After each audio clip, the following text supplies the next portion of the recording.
Okay, November 13th, 2015, notorious Friday the 13th. Question of the day here we're trying to get some answers on is, why is it that it seems, well, at least it seems like a lot of folks that I come in contact with on a weekly basis, just start with the idea and accept the idea that somehow in this country today government should just get bigger and bigger. It's just going to, it's supposed to, it has to. It has so many things it has to do, and we could debate, you know, what the government constitutionally is supposed to do or not supposed to do, and we could go on and on about that, and I guess that's the debate we're having in this country today, as a matter of fact.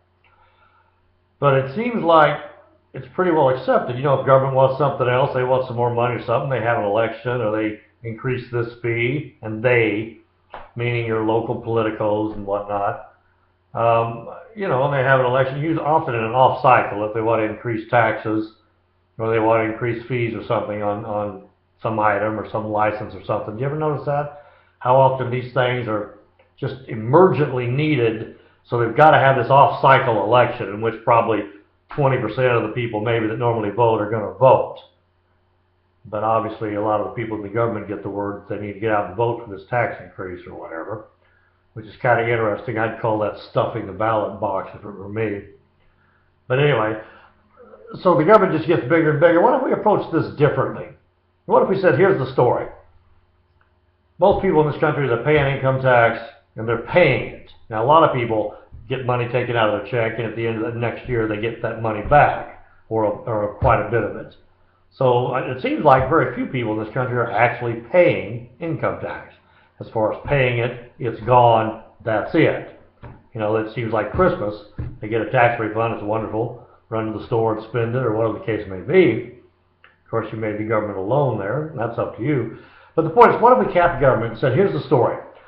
When you reach such an age, or you make X amount of money on income, you know, as far as your income goes, and you're at this level, which we do, they call it a progressive tax system, which is interesting to me.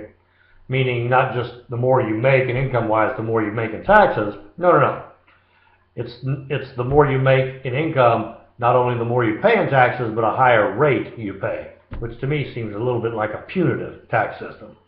In other words, you're being penalized and you're being punished for succeeding financially. But what if we said government could take 15% of your money, and that's it, 15%. So government's good at keeping books, right? They got a ledger there, and you've got income, and you've got this on property, et cetera, et cetera. We said, here's what you made in income. Say you made $100,000, just straight, boom. No deductions, nothing, zero zip, no deductions. You made 100 grand. The tax rate's 15%, it's 15% for everybody. Now maybe you might say 30,000 and under, they don't pay any taxes. Drop the facade, drop the horse manure, they're not paying any taxes, that's it. But okay, 30,000 and up, you're paying taxes, you're paying 15% on your income. But here's the story. $15,000 in on $100,000 income is what you owe. And then what we're going to start doing next fiscal year is we're going to start taking your property taxes you're paying now, and we're going to start rolling that back 1% a year. In every department in government across this country, we're going to roll that back 1% a year until we get things knocked down to at least 5%. Period. That's it. I mean, you know, the point I'm trying to make here is this. Government just seems as if most people accept it should be allowed to grow and get bigger and be more onerous to people.